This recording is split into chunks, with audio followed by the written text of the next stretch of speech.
Thanks for joining Moves for Seniors to hear some tips and action steps that will help get your downsizing projects moving forward. The following slides are designed to make the process more manageable and efficient. The information covered has been compiled by the Moves for Seniors team based on the nearly 20,000 downsizing and moving jobs that we have completed. This is combined with advice from some of our top professional organizer partners. After walking through key parts of the process, we'll briefly review options for the types of support you might need, as well as provide a high-level overview of Moves for Seniors services and our approach. If this image is representative of how you think about downsizing and moving, you're not alone. Moving is the third most stressful life event behind the death of a loved one and divorce. It's ahead of major illnesses and losing your job, which are numbers 4 and 5 on that list. Add on the idea of having to clean out a home that you've lived in for many years and maybe raised your family in, and it only gets more stressful. But with an organized approach and the right mindset, downsizing can be a very freeing process and ultimately make you feel lighter. It's a huge accomplishment to get to the other side of it, and you'll be grateful for having done it. After you've narrowed down your belongings to those that are most important to you, it will also make the move much simpler and many times cheaper. To that end, there are some important things to keep in mind as you prepare. The first tip from nearly every expert we talk to is to start early. Early is relative and it depends on your situation, but the bottom line is if it's even in your mind, get started. Picking a small project to do each day or week can make a big difference and start to build momentum. If you start while there is no urgency, you have the control to make the decisions you want versus having to make rush decisions or turning the decisions over to someone else. Even if you end up living in your home for a while longer in its fresh and cleaned out condition, it will be easier to move when the time does come. And it will also, as mentioned before, be cheaper because there's less stuff to move. The second thing to prepare for is the potential emotional aspect. It's totally okay to be emotional as you go through this. And if you aren't, there's no need to feel guilty about that. Feel the emotions you need to feel. Many items you own represent some part of your life and have memories associated with them, good or bad. Downsizing is a big deal, and working through the feelings as they come up means no regrets later. The third thing to keep in mind is that if you have legacy gifts planned, it might be a good idea to make those gifts now instead of plan for later. If there are valuable or sentimental pieces that you can't use or that are taking up space that you really don't have, let the intended future owner enjoy them now. That might be a family member or an organization that you would like to donate it to. An extra benefit of making these gifts now is that you can share the stories and memories with the recipient so that they ultimately mean more to that recipient. Number 4, be realistic about the support you might need throughout the process. It's very important to consider how much you can or want to handle on your own or when you should get help. There are a few questions to consider when making this decision. Do you have family nearby to help? Do you have any physical limitations? Can you be decisive? What % of your things do you think will go versus having to stay? How fast or urgent is your timeline? The answers to these questions will highlight which tasks you might want help for. For example, if you have trouble making tough decisions, having an objective expert advise you might make it much easier. And if you have a physical limitation, you will need someone to help pack things up, carry them, and ultimately get them where they need to go. Finally, if you do have the luxury of time, we have 2 book recommendations listed here from Organizing Pros that could help with preparation. That's Inheriting the Clutter by Julie Hall and No Thanks Mom by Elizabeth Stewart. Another step prior to getting your hands dirty with the actual work is to create a space plan. When you're planning a move, any details about your future home will be very helpful. If you've already selected a place, you should be able to get a floor plan with measurements from the community or from the real estate agent that sold it to you. Many professional organizers can use that to show you layout options and give you a clear sense of how many of your items you can bring with you, as well as how they will best be organized into the new home. During this step, it's important to ask the new community, if that's where you're going, what they do not allow. A great example is that many communities do not allow area rugs because they represent a tripping hazard. If you're working with an organizing expert, they will make recommendations about how furniture can be arranged to ensure clean and clear paths from one space to the next and to minimize risk of falling or bumping into things. Now that you're ready to start, you have the right mindset, you have a vision for the end goal, it's time to start sorting. It's going to be best to choose a starting point that matches your mental readiness for the effort. If you're overwhelmed but know you should get started, we recommend picking a small area to focus on. Some good ones would be a bathroom, a guest room, or a linen closet. If you're not so much overwhelmed but really anxious to get going, pick a larger space or a room where you can have a big impact on the overall goal. Some good ones for this approach are a basement, garage, or attic. If you're in a hurry or there's an imminent deadline, you want to be sure you first address the things that you must keep and want to bring with you. Good examples here are the master bedroom and bath, kitchen, family room, and so on, as those are probably your most used spaces. In this scenario especially, don't overstress. Things can always be handled after your move if need be. As long as you and your most important things get where you need to be, a company like ours can always help clean out the old home with your guidance once you're all settled into the new place. In terms of supplies to be prepared with, you can go out and buy things at Home Depot or a Container store near you, or you can get most of the stuff, all of the stuff, in fact, on Amazon. If you do get help from a professional organizer, they can also typically provide these items. Listed here are the most important. You'll need labels for sorting purposes or Post-its, as we recommend in the next slide, gloves, trash bags, boxes, bins, tape, packing materials for delicate items, and Sharpie markers. Have an area in your home where you can keep all of these supplies so they're easily findable, but out of the way when you aren't using them. You are now ready to sort, which is a critical step and is where you have the most control over the structure and efficiency of the process. Get Post-it notes in different colors and start in the area of the home you selected. The first bucket you should address is the keep bucket.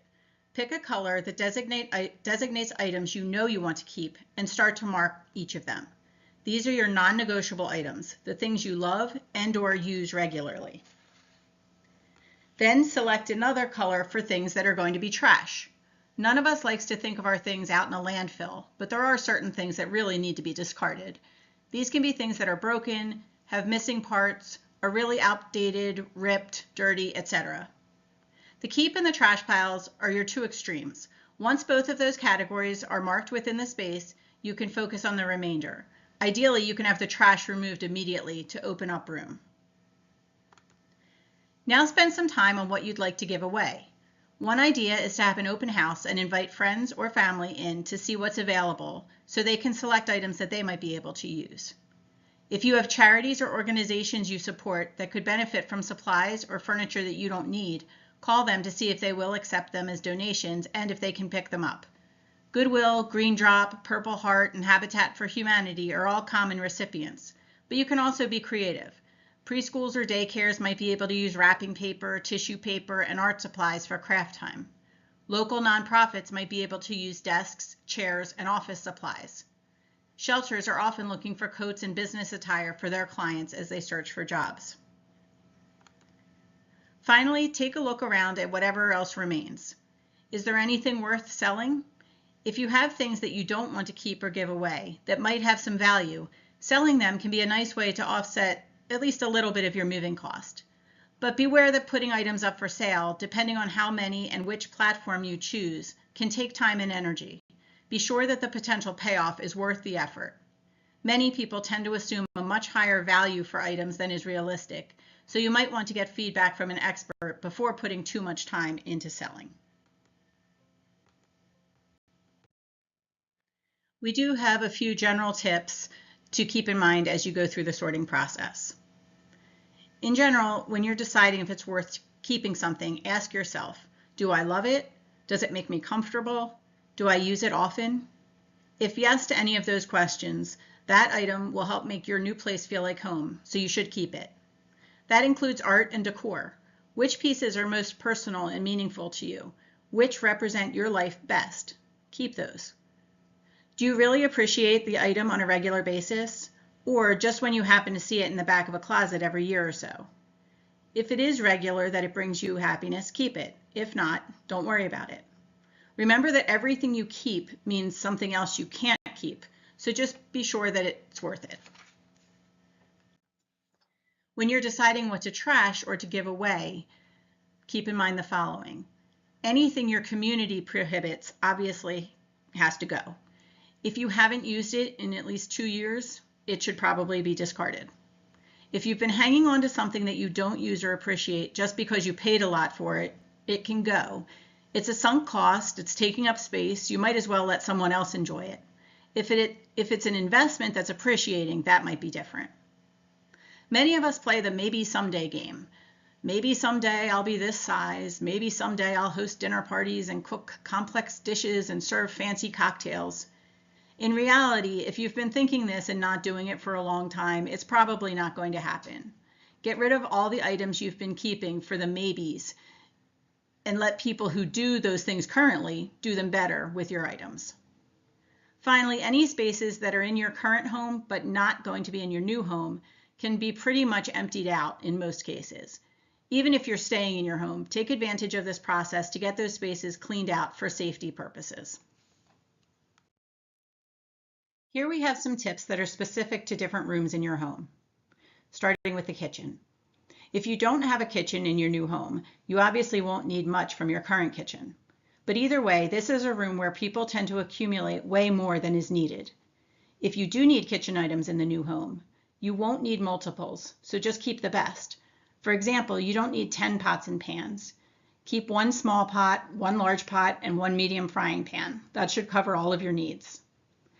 You don't need sets for every day versus special occasions. Unless you truly use your fine china and crystal regularly, you really only need 1 set of dishes and glasses. Finally, whenever you can keep one item that services multiple functions, do that.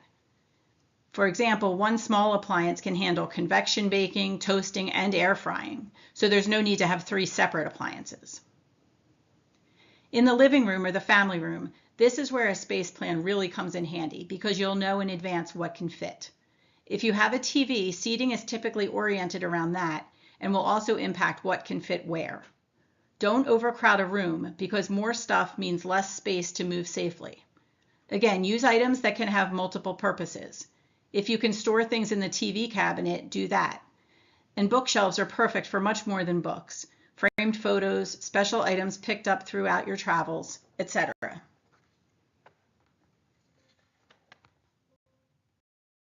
In the bedroom, start with the bed. You don't need sheets to fit every bed size invented. Keep your 2 favorite sets for the bed you will use. Go through your closets and drawers thoroughly. These are actually a great project for filling random time that you find available in the day, like when you're on hold on the phone waiting for service. You could do everything all at once in one day, or you can also go drawer by drawer or section by section as you have the time. Don't keep things that aren't very close to your size, even if you think maybe someday. For valuables like jewelry, keep those all together so that if and when you move, they can go with you versus in a moving truck. You will most likely find that lots of things in your office can be donated or discarded.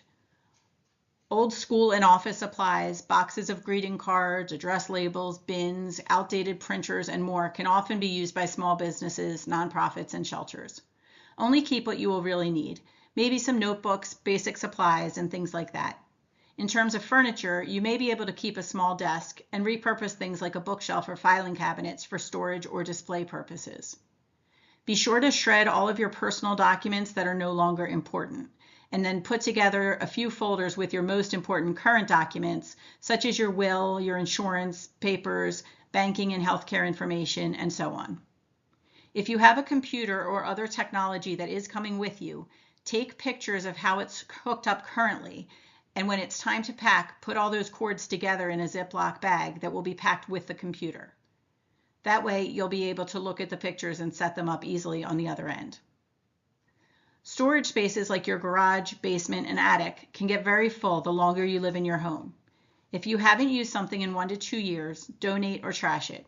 Keep your favorite holiday decorations, and if you have stored artwork, see if it might work in the new space. Old sporting equipment, yard tools, and furniture can likely be put to good use by others. Hopefully the last several slides have given you some good ideas and ways to get started. If it seems like a lot, I want to mention several areas where help is readily available. You can get help with any or all of the process. Typically, everything begins with a consultation to discuss your needs, priorities, goals, and challenges. An organizer or a move specialist will review your belongings with you to get a sense of how much work really needs to happen. If you decide to get help with planning, that will give you an actionable plan with deadlines and milestones. This would most likely include space planning, goal definition, and an assignment of who will own what tasks, as well as a detailed timeline. It will also give the path for addressing any obstacles. The next area for help is pre-move execution, which is where most of the heavy lifting is. A professional organizer can work through the sorting process with you, giving advice and helping with hard decisions. They can organize for junk removal as well as donation delivery, and they can also handle packing in advance of the move for all the things you've decided to keep. If you're moving, having an expert on site for the day of the move can remove a big weight from your shoulders and let you focus on getting yourself to the new home. The move manager will deal with the movers, make sure your items are loaded safely and in the right order, and that no damage is done to the house. Finally, once you get to the new home, an organizer can help with all of the unpacking and even setting things up for you in your new home.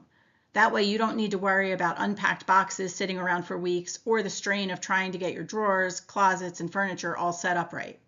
A professional will ensure that the things are set up the way you want them to be and in a way that maximizes your safety and convenience. You can worry about meeting new people and enjoying your new space. Now we'll take just a final minute or so to share how Moves for Seniors fits into this. We are a one-stop shop for all your moving and downsizing needs. We do offer all of the services mentioned in the previous slides, and we offer them nationally, delivered by local teams. A few things we haven't touched on in the previous slides are also listed here in case they might be helpful for you. We do the local and long-distance moving service. We are able to ship heirloom and specialty items to family and friends around the country, and we also do auto shipping. When you work with us, you can expect to be treated with respect. Our senior move specialists work hard to understand your situation and customize a solution that will work for you. We always try to communicate clearly and honestly to make sure everyone involved is aligned. Above all, our goal is to minimize your stress and deliver you a smooth downsizing and move experience. If there's anything Moves for Seniors can do to minimize that stress and support you through the process, just call us to talk to a senior move specialist. They can answer any of your questions, give you more information on service options, provide a price quote, and schedule that initial consultation. But whatever you decide to do, remember that the earlier you can get started, the less stress the process will give you.